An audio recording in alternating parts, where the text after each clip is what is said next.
La lluvia de noviembre atravesaba el vacío distrito comercial como agujas frías. Las luces de la calle parpadeaban contra el concreto húmedo. Arthur Hayes agarró la pequeña mano de su hija Evelyn mientras pasaban por las oscuras tiendas, sus pasos resonando. Al final del callejón, 3 hombres acorralaron a una joven contra la pared de ladrillo. Sus tacones resbalaban sobre el pavimento resbaladizo. «Papá, ¿podemos ayudarla?» Evelyn apretó más fuerte. El entrenamiento de Arthur aumentó la aproximación. Advertir, neutralizar sin fuerza letal. 2 huyeron de inmediato. 1 dejó caer su teléfono. La mujer desapareció en la noche. A la mañana siguiente, 3 helicópteros sobrevolaron la zona de aterrizaje designada cerca de la casa de Arthur. La ciudad portuaria se extendía a lo largo de la costa oeste. Su moderno horizonte perpetuamente envuelto en la niebla del Pacífico durante la temporada de lluvias. Cámaras de seguridad salpicaban cada intersección. Farolas con sensores de movimiento creaban charcos de luz ámbar que luchaban contra la oscuridad. Este era un lugar donde la tecnología se unía a la tradición, donde las torres corporativas proyectaban sombras sobre barrios obreros, donde la lluvia lo limpiaba todo, pero nunca borraba del todo la tensión que zumbaba bajo la superficie. La ciudad respiraba pulsos digitales, sistemas de tráfico automatizados, redes de respuesta a emergencias, redes de vigilancia corporativa, todo interconectado, pero de alguna manera aún vulnerable a las fallas humanas. Noviembre trajo las lluvias más intensas, convirtiendo las calles en ríos de neón reflejado, creando una atmósfera de neón negro donde el peligro y la salvación a menudo parecían idénticos hasta que llegaba el momento de la verdad. Arthur Hayes llevaba sus 36 años como una armadura forjada a partir de la experiencia y la pérdida. Exagente de operaciones especiales dado de baja con honores, ahora reparaba maquinaria industrial en un modesto taller cerca de los muelles. Sus manos, que una vez coordinaron misiones de extracción, ahora calibraban sistemas hidráulicos, la misma precisión aplicada a fines pacíficos. Vivía según principios forjados en duras lecciones. Violencia solo para proteger a los demás. Llamar siempre primero al 911. Respetar los procesos legales por encima de la justicia personal. Las paredes de su apartamento no tenían medallas ni fotos de servicio. Solo los dibujos de Evelyn y una cita enmarcada: elige la pelea segura. Las pesadillas habían cesado casi por completo, salvo por un recuerdo recurrente que un compañero de equipo perdió porque la inteligencia se equivocó porque alguien fue descuidado con los detalles. Ese fantasma ahora determinaba cada decisión, especialmente con Evelyn dependiendo de él. Arthur creía en los sistemas, en los refuerzos, en hacer las cosas bien, incluso cuando la forma incorrecta pudiera ser más rápida. Evelyn Hayes, de 7 años, poseía una inteligencia emocional que asombraba a los adultos. Se daba cuenta de cuando los dependientes del supermercado parecían cansados, cuando los perros necesitaban agua, cuando su padre miraba demasiado tiempo al vacío. Su mochila llevaba lápices de colores y un cuaderno de dibujo lleno de helicópteros de búsqueda y rescate que había visto en la feria del condado. Unidades de evacuación médica de programas de televisión dibujadas con una precisión técnica sorprendente para su edad. Coleccionaba pegatinas de helicópteros, sabía la diferencia entre una campana y un Zorsky, podía identificar las configuraciones de los rotores solo por el sonido. Para Evelyn, los helicópteros no eran máquinas de guerra, sino ángeles de la misericordia que llegaban cuando la gente más necesitaba ayuda. Veía a su padre de la misma manera, una fuerza silenciosa, dispuesto a proteger a los demás, aunque presentía que tenía un peso del que no quería hablar. Calista Sterling se movía por las calles mojadas aquella noche de noviembre, con ropa deliberadamente común y corriente. Sus 28 años de privilegios se escondían bajo un impermeable y unos vaqueros desgastados. Como directora de operaciones temporal de Sterling Aero, la empresa aeroespacial fundada por su abuelo, había aprendido que el espionaje corporativo no siempre ocurría en las salas de juntas. La misión de esa noche consistía en verificar personalmente a los socios de la cadena de suministro y comprobar los protocolos de seguridad en las instalaciones satélite sin previo aviso. El llavero en su bolsillo contenía códigos de autenticación multifactor para acceder a bases de datos de diseño valoradas en cientos de millones en contratos de defensa. Su MBA de Stanford no la había preparado para ser acosada, para sentirse perseguida en su propia ciudad.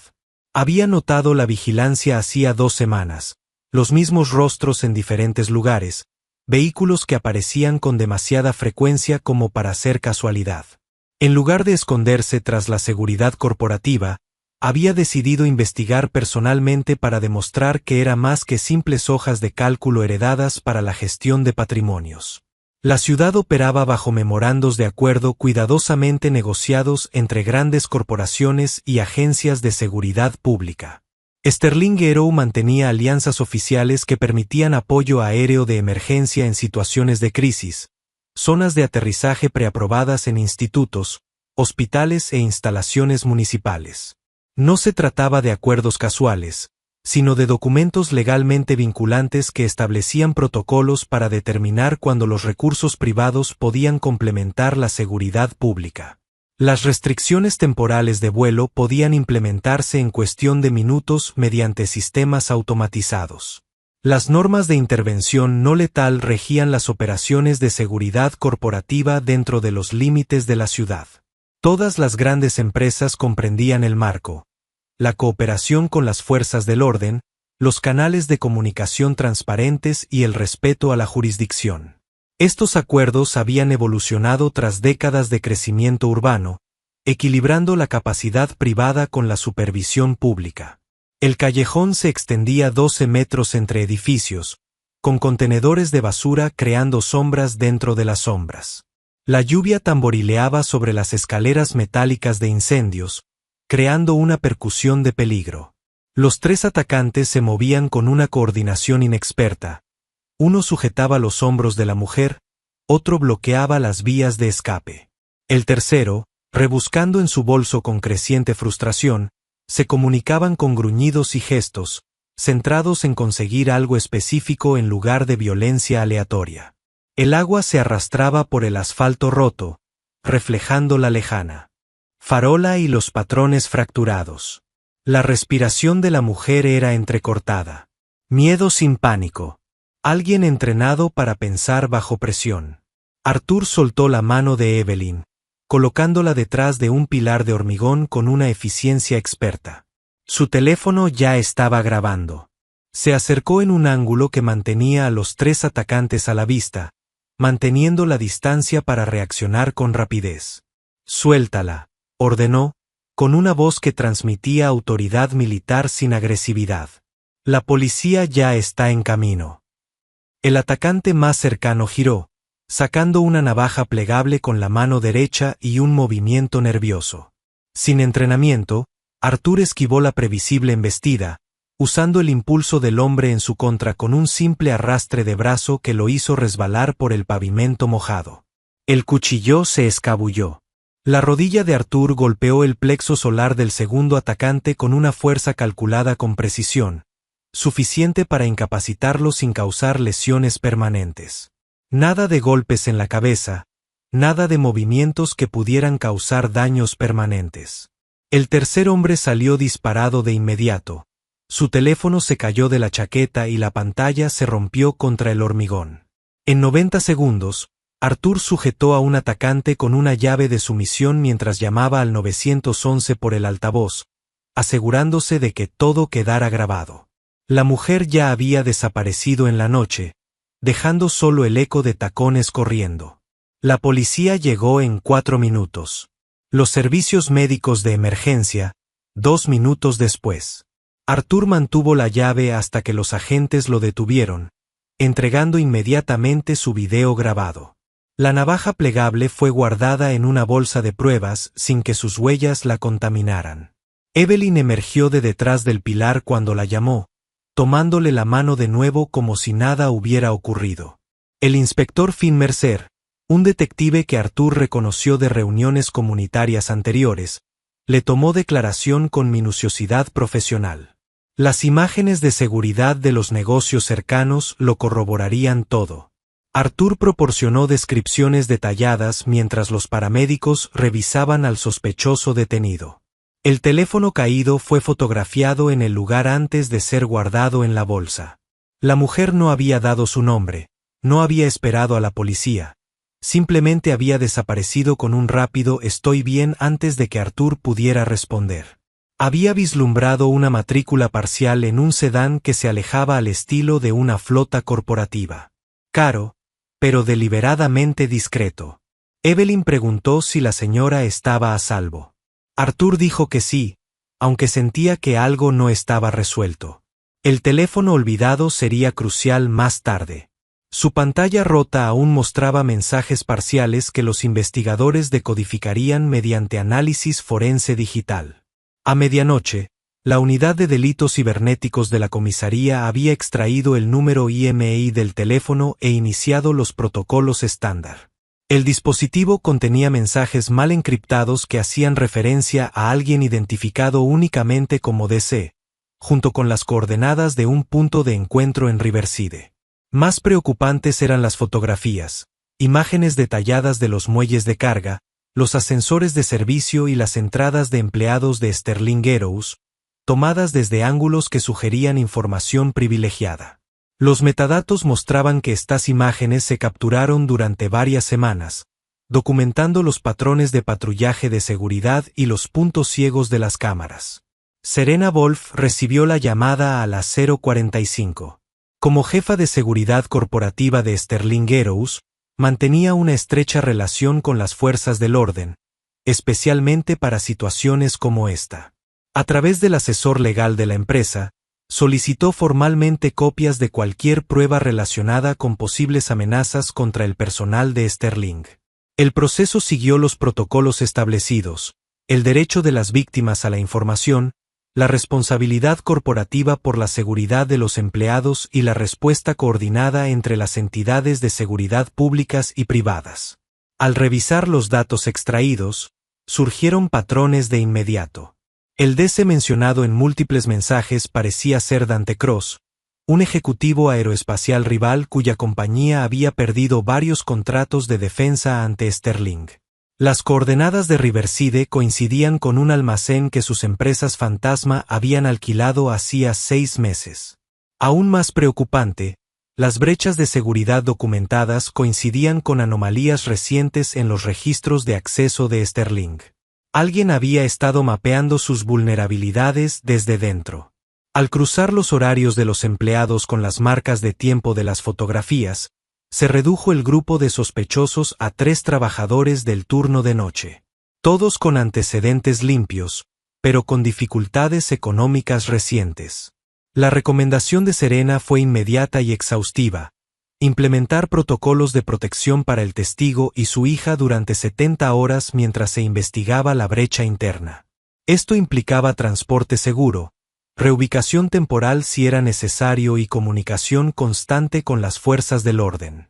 El acuerdo con la ciudad permitía la evacuación aérea de emergencia si las amenazas se intensificaban. Preparó 3 helicópteros para el despliegue al amanecer, no como intimidación, sino como respuesta práctica a un peligro creíble. Arthur se despertó con su teléfono vibrando con un mensaje de texto de un número desconocido. A las 6 de la mañana, les habla Serena Wolf, de Sterling Aeroc. La mujer a la que ayudaron anoche era nuestra ejecutiva. Siguen existiendo amenazas creíbles. 3 helicópteros llegan a la zona de aterrizaje de la preparatoria Washington a las 7 de la mañana para su seguridad. El inspector Mercer ha verificado esta comunicación. Miró a Evelyn, que seguía durmiendo y aferrada a su helicóptero de peluche, y sintió el peso familiar de ser arrastrado de vuelta al peligro a pesar de todos los esfuerzos por dejarlo atrás. El campo deportivo de la preparatoria había sido designado como zona de aterrizaje de emergencia durante años, parte de la infraestructura de preparación para desastres de la ciudad. A las 6:45, los vehículos policiales habían establecido un perímetro. Conos naranjas marcaban la zona de aterrizaje. Padres que acompañaban a sus hijos a la escuela primaria cercana observaban desde detrás de barreras temporales. El sol de la mañana se abrió paso entre las nubes de lluvia mientras los sonidos de las hélices pasaban de ser truenos lejanos a una presencia inmediata. 3 helicópteros descendieron en formación. Profesional, resuelto, decididamente discreto. El primer helicóptero lucía impecables marcas de seguridad. Un transporte civil modificado, configurado para la protección ejecutiva. No había armas visibles, pero Arthur reconoció las puertas reforzadas y el cristal resistente a impactos. El segundo exhibía cruces médicas, una configuración de búsqueda y rescate con equipo de emergencia visible a través de las puertas abiertas, camillas, botiquines de trauma, suministros infantiles, incluyendo mantas de colores y peluches. Alguien había pensado en la presencia de Evelyn. El tercer helicóptero pertenecía a la unidad de aviación de la Policía Estatal, encargada de la supervisión y coordinación oficiales. No se trataba de un ejército privado, sino de una operación de protección legalmente autorizada. Calista Sterling salió del helicóptero líder con un atuendo de oficina que, de alguna manera, parecía apropiado a pesar de las circunstancias. Caminó directamente hacia Arthur, extendiendo la mano con genuina gratitud en lugar de formalidad corporativa. Señor Hayes, le pido disculpas por la dramática llegada de anoche. Evitó algo que podría haber comprometido proyectos de defensa nacional, señaló a los helicópteros. Esta respuesta es proporcional a lo que intentaban robar, explicó sin dar detalles clasificados. El llavero en su bolso contenía tokens de autenticación para bases de datos que albergaban diseños aeroespaciales con un costo de desarrollo de miles de millones de dólares. Competidores extranjeros y rivales nacionales pagarían millones por ese acceso. El ataque no fue un delito callejero aleatorio, sino espionaje industrial dirigido. Los 3 helicópteros representaban diferentes aspectos de la seguridad de respuesta para protección inmediata, asistencia médica para apoyo humanitario, incluyendo terapia para traumas de testigos, y supervisión oficial, garantizando que todo se mantuviera legal y transparente.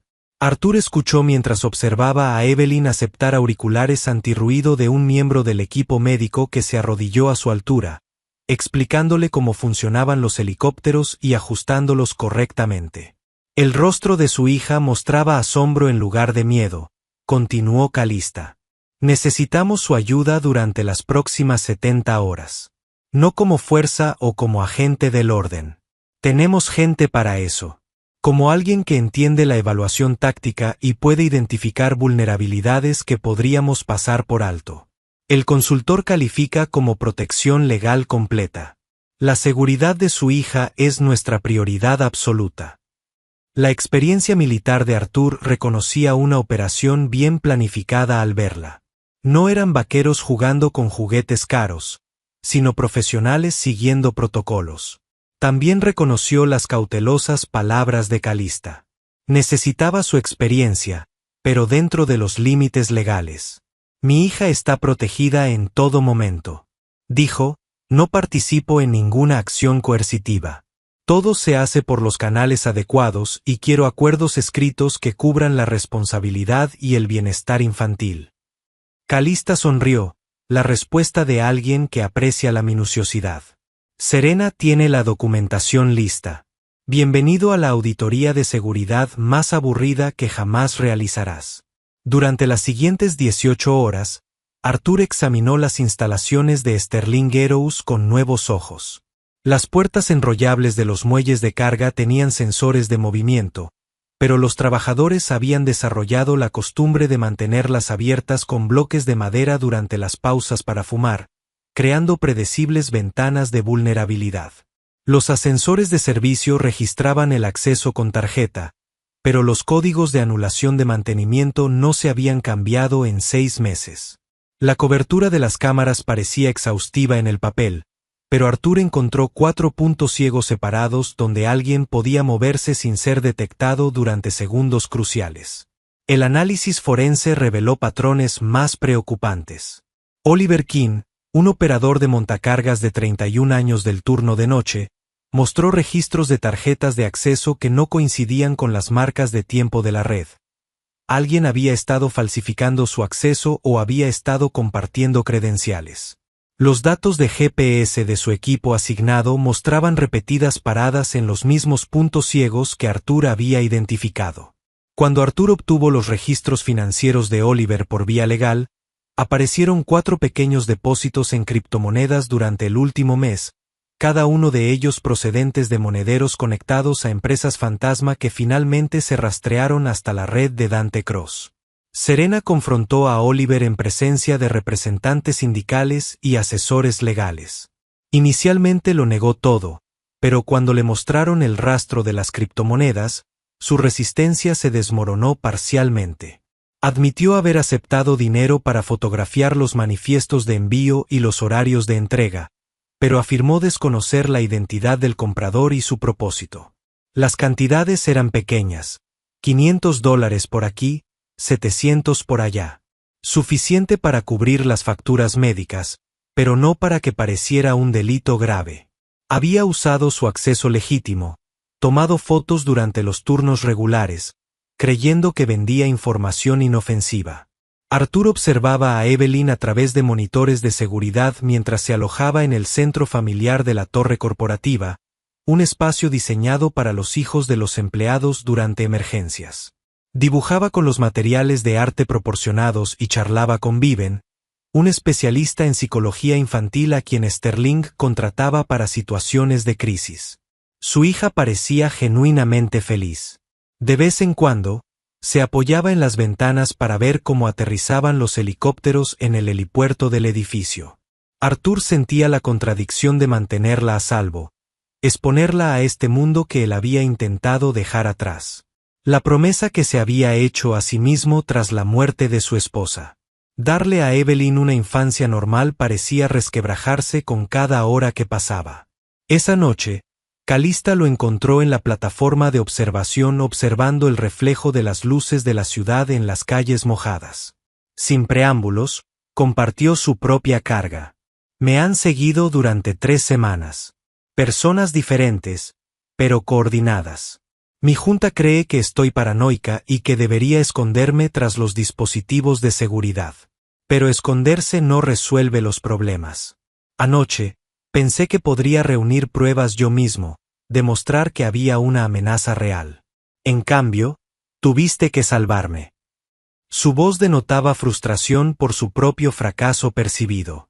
Arthur reconoció el peso de intentar demostrar su valía más allá de los privilegios heredados. Te arriesgas para proteger los intereses de tu gente, dijo. Eso requiere valentía, incluso si las tácticas son defectuosas. Sonrió levemente. Hablaba como alguien que ha cometido errores similares. Arthur asintió. Perdí a un compañero una vez porque pensé que podía con el reconocimiento solo. No esperé refuerzos. No seguí el protocolo. Murió cubriendo mi extracción. Ahora siempre elijo la lucha segura, sobre todo con Evelyn dependiendo de mí. El entendimiento entre ellos no necesitaba más palabras. 2 personas que habían aprendido que el heroísmo sin sabiduría a menudo causaba más víctimas de las que salvaba.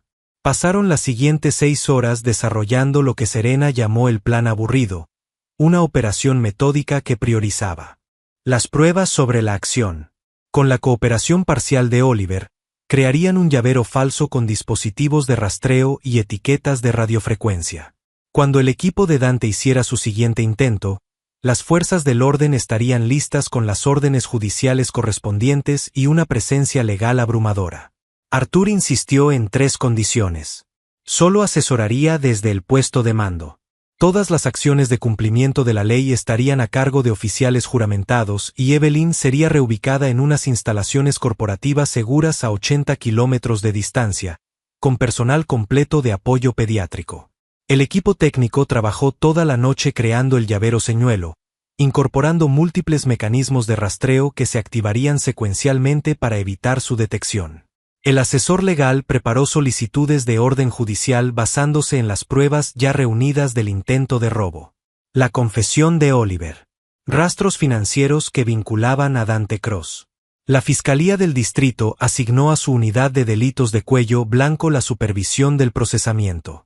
Al amanecer, se aprobaron restricciones temporales de vuelo para el distrito industrial donde se llevaría a cabo el operativo, impidiendo cualquier escape u observación aérea.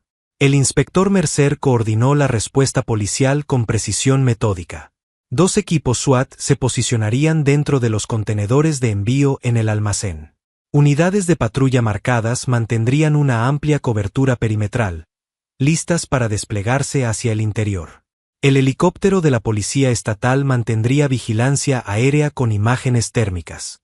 Artur monitorearía desde un vehículo de comando móvil, utilizando su experiencia táctica para anticipar los problemas, pero sin intervenir directamente. Una agente encubierta llamada Gwen interpretaría a Calista llevando el llavero rastreado en un bolso idéntico. El almacén se encontraba en una zona industrial donde negocios legítimos operaban junto a empresas sospechosas. Contenedores enormes creaban un laberinto de posibles puntos de emboscada, mientras que las grúas aéreas proporcionaban ventajas en terreno elevado. Artur mapeó cada ruta de aproximación, cada posible vía de escape, marcándolas en tabletas compartidas con todos los equipos. Identificó dónde podrían ocultarse vehículos, por donde probablemente fluiría la persecución a pie, donde los sospechosos podrían intentar mezclarse con trabajadores legítimos. Su análisis se centró en la información de cada agente involucrado para evitar sorpresas, no gloria, buscando innovación táctica. A las 2 de la tarde, Gwen recorrió el distrito de almacenes, siguiendo la rutina documentada de Calista en vigilancias anteriores. Se movía con una alerta de vulnerabilidad calculada, lo suficientemente alerta como para parecer consciente, pero no tan paranoica como para asustar a los observadores. El primer rastreador del llavero se activó cuando 3 hombres con gorras de béisbol se acercaron desde diferentes vectores. Su coordinación revelaba planificación, pero no formación profesional. Artur observó a través de múltiples cámaras mientras acortaban distancias. Su voz serena en el canal de comando. 2 más en la camioneta blanca. Motor en marcha. Posible sexto sujeto en la cabina del operador de la grúa. El atacante principal agarró el bolso de Gwen con agresividad y confianza, esperando una victoria fácil contra un ejecutivo corporativo. En cambio, Gwen soltó el bolso inmediatamente mientras activaba su botón de pánico, cayendo para crear un objetivo más pequeño. El segundo rastreador del llavero se activó cuando el atacante lo sacó del bolso, transmitiendo la ubicación a todas las unidades. Puntos láser rojos aparecieron en el pecho de 2 sujetos mientras los francotiradores del SWAT adquirían objetivos desde posiciones ocultas. Advertencia, no ejecución. Los atacantes se congelaron, reconociendo el escenario sin salida. Policía, que nadie se mueva. Resonó por los altavoces mientras las unidades marcadas convergían desde todas las direcciones. El conductor de la camioneta intentó dar marcha atrás, pero se encontró con que los vehículos de patrulla que se habían posicionado durante el enfrentamiento le bloqueaban el paso. El helicóptero descendió a baja altura, con la hélice en movimiento, creando un caos de polvo y ruido que desorientó cualquier resistencia restante. En 45 segundos, los 6 sospechosos estaban tendidos sobre el hormigón húmedo, con las manos sujetas con bridas, y los derechos se les leían con voces claras grabadas. Dante Cross estaba sentado en el asiento del copiloto de la furgoneta, con la computadora portátil abierta para comunicaciones cifradas y el teléfono mostrando el seguimiento en tiempo real de lo que creía que era la ubicación real de Calista. Su expresión pasó de la confianza a la confusión y finalmente a la derrota cuando el inspector Mercer lo arrestó personalmente. La computadora contenía pruebas suficientes para que los analistas forenses pasaran semanas desentrañando transferencias de criptomonedas, comunicaciones con Oliver King, planes detallados de vigilancia e incluso borradores de comunicados de prensa diseñados para dañar la reputación de Sterling tras robarle sus datos. Oliver había intentado escapar por el muelle de carga trasero del almacén. Gracias a su conocimiento interno de las instalaciones, Artur lo rastreó a través de las cámaras de seguridad, dirigiendo a las unidades de patrulla para que lo interceptaran sin persecución. Se dirigía al túnel de mantenimiento entre los edificios 4 y 5. Artur informó que 2 agentes podían cortarle el paso en la salida norte. El arresto se produjo sin violencia. Oliver salió del túnel y se encontró con agentes esperándolo, entregándose de inmediato.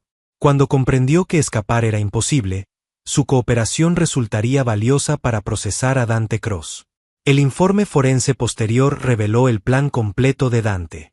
Robar los datos técnicos de Sterling, usarlos para rebajar la oferta de sus contratos de defensa y luego filtrar información seleccionada para sugerir que Sterling tenía vulnerabilidades de seguridad que los hacían poco confiables para proyectos sensibles. Había invertido casi $2 millones en la operación, dinero que ahora se convertiría en evidencia de conspiración. Oliver aceptó un acuerdo de culpabilidad al brindar testimonio sobre métodos de reclutamiento y estructuras de pago a cambio de cargos reducidos. Sus deudas médicas lo habían vuelto vulnerable, pero su cooperación ayudó a prevenir una explotación similar de otros trabajadores. La cobertura mediática se centró en la exitosa asociación público-privada en lugar de en las hazañas individuales. Sterling Arrow elogió la profesionalidad de las fuerzas del orden, mientras que los comisionados de policía destacaron cómo la cooperación corporativa había evitado posibles actos de violencia. El nombre de Arthur no apareció en los registros públicos. Un consultor civil que había aportado información valiosa, pero no buscó reconocimiento. La identidad de Evelyn permaneció completamente protegida, aunque no entendía por qué no podía contarles a sus amigos sobre la observación de helicópteros desde el alto edificio. Sterling Arrow implementó las recomendaciones de seguridad de Arthur en 2 semanas. 3 cámaras de 60 megapíxeles en todos los muelles, marcas de tiempo sincronizadas en todos los sistemas de acceso, verificación obligatoria por 2 personas para anular las tareas de mantenimiento, y lo más importante, una política estricta contra dejar puertas abiertas, que incluía medidas disciplinarias progresivas en caso de incumplimiento. También establecieron un programa de apoyo económico para los empleados, reconociendo que la presión económica creaba vulnerabilidad a la explotación. Calista homenajeó públicamente a Arthur en un evento comunitario 3 semanas después. Aunque evitó cuidadosamente dar detalles que pudieran comprometer la seguridad de alguien, anunció los nuevos estándares de seguridad no letal de Sterling, un protocolo integral para proteger las instalaciones sin recurrir al uso de fuerza letal. Arthur lideraría el equipo de desarrollo como consultor permanente, creando directrices que otras empresas podrían adoptar. El puesto incluía beneficios, horarios razonables, y lo más importante, flexibilidad horaria para eventos escolares y reuniones de padres y maestros. La presentación tuvo lugar en el campo de deportes de la Escuela Secundaria Washington, la misma zona de aterrizaje donde habían llegado los helicópteros esa mañana después del ataque. Entre la multitud reunida se encontraban empleados, familias, líderes comunitarios y representantes de las fuerzas del orden. 3 helicópteros realizaron un aterrizaje de demostración que mostró los procedimientos de evacuación de emergencia, los protocolos de respuesta médica y las técnicas de búsqueda y rescate. Se invitó a los niños a sentarse en la aeronave mientras los pilotos explicaban los controles, fomentando asociaciones positivas con los servicios de emergencia. Evelyn le entregó a Calista un dibujo en el que había trabajado durante días. 3 helicópteros sobrevolando a 2 adultos y un niño tomados de la mano, con el sol abriéndose paso entre las nubes tras ellos, con una letra cuidadosamente escrita de hace 7 años. Había escrito, «Ayudamos en la parte inferior». Los ojos de Calista se humedecieron al aceptar el regalo, reconociendo la profunda simplicidad de la perspectiva infantil ante eventos complejos. Arthur se interpuso entre ellos, su habitual expresión cautelosa suavizándose hasta convertirse en algo cercano a la paz. El peso que había cargado desde que dejó el servicio militar, la culpa, el miedo a que la violencia volviera a su vida, la desesperada necesidad de proteger a Evelyn de la dura realidad no habían desaparecido, sino que se habían transformado en algo manejable. Había demostrado que la fuerza podía servir a la justicia sin brutalidad, que elegir la lucha segura aún podía marcar la diferencia. El atardecer pintó el campo de una cálida luz ámbar. A medida que la multitud comenzaba a dispersarse, las balizas de navegación del helicóptero parpadeaban constantemente, como faros modernos, indicando seguridad en lugar de advertencia.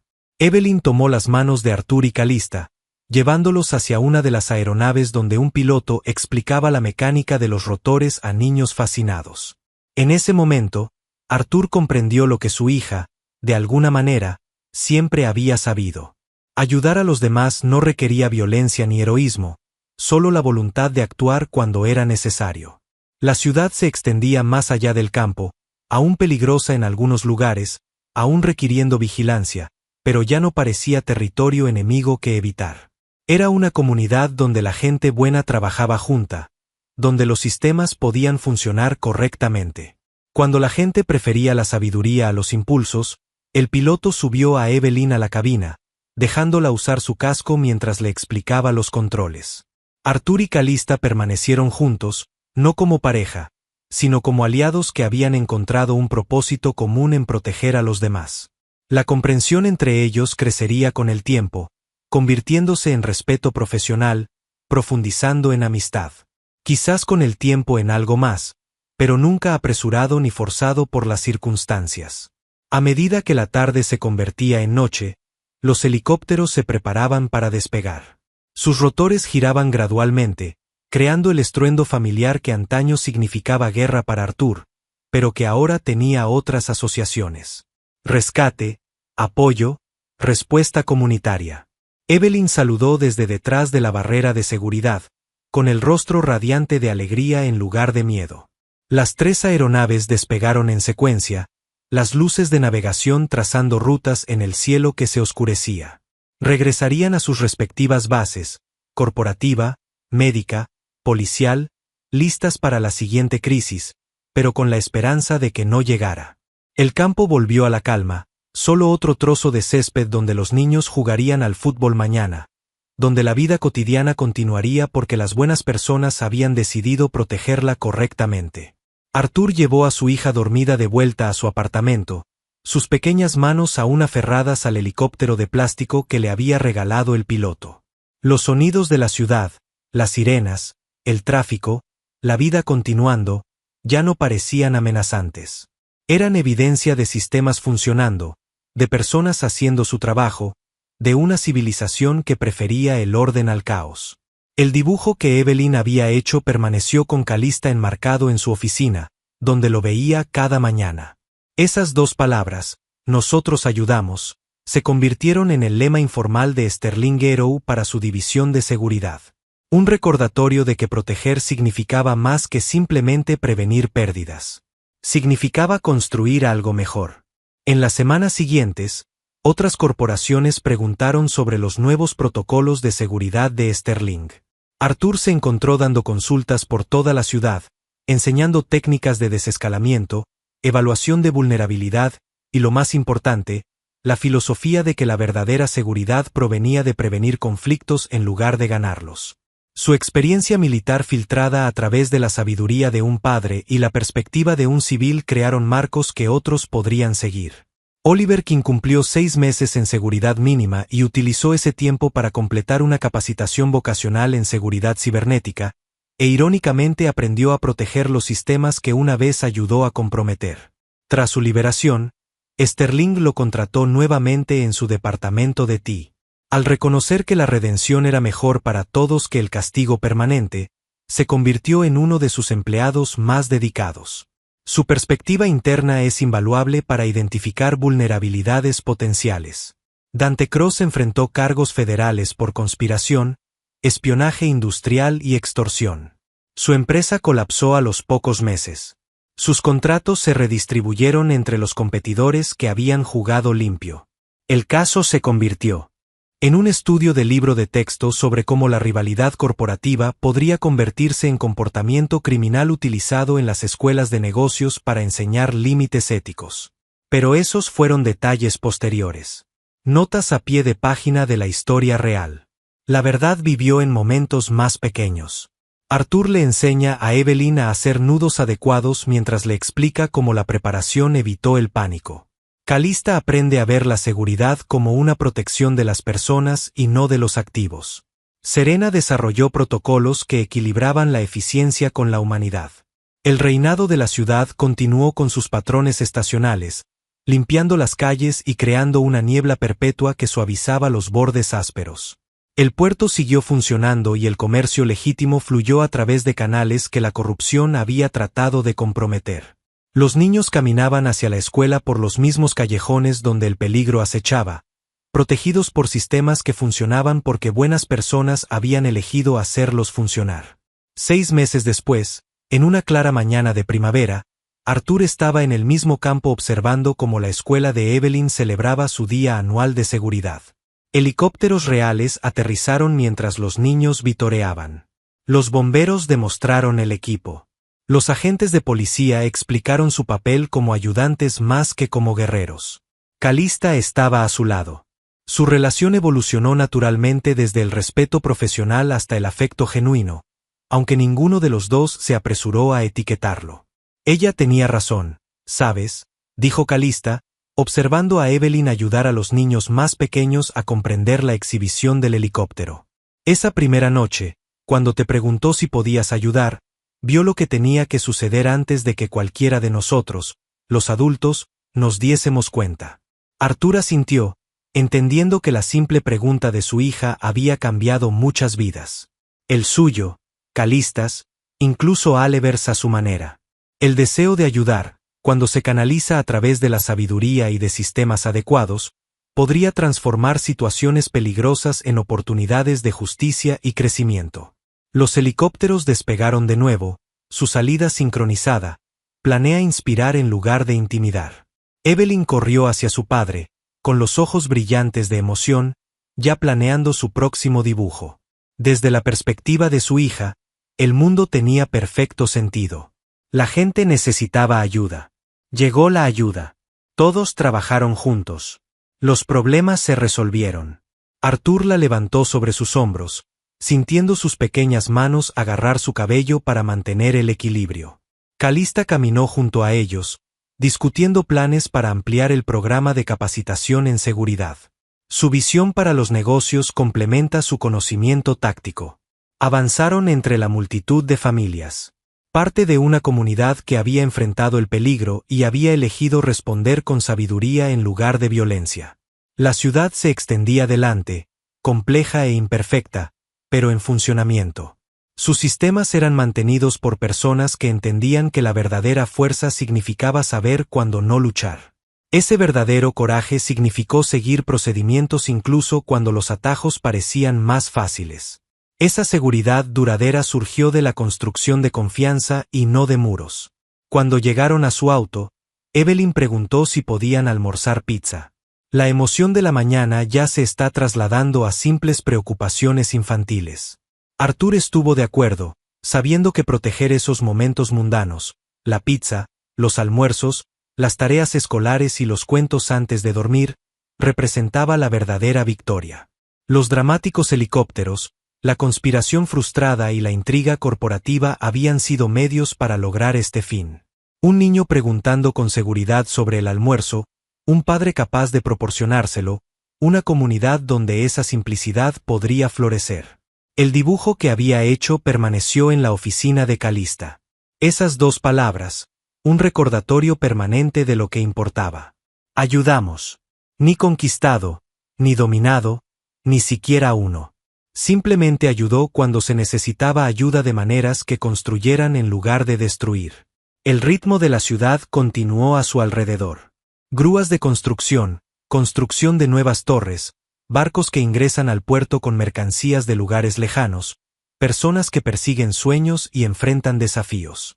Dentro de esa vasta complejidad, su pequeña historia había demostrado que las elecciones individuales importaban, que elegir la sabiduría en lugar del impulso podía tener repercusiones inesperadas. Arthur puso en marcha el coche. Evelyn canta suavemente en el asiento trasero. Calista revisando mensajes pero presente en el momento. Condujeron por calles familiares que sus esfuerzos habían hecho más seguras. Más allá del callejón donde todo había comenzado hacia un futuro que no estaba escrito pero que se sentía más seguro. Porque habían elegido ayudar correctamente cuando era necesario.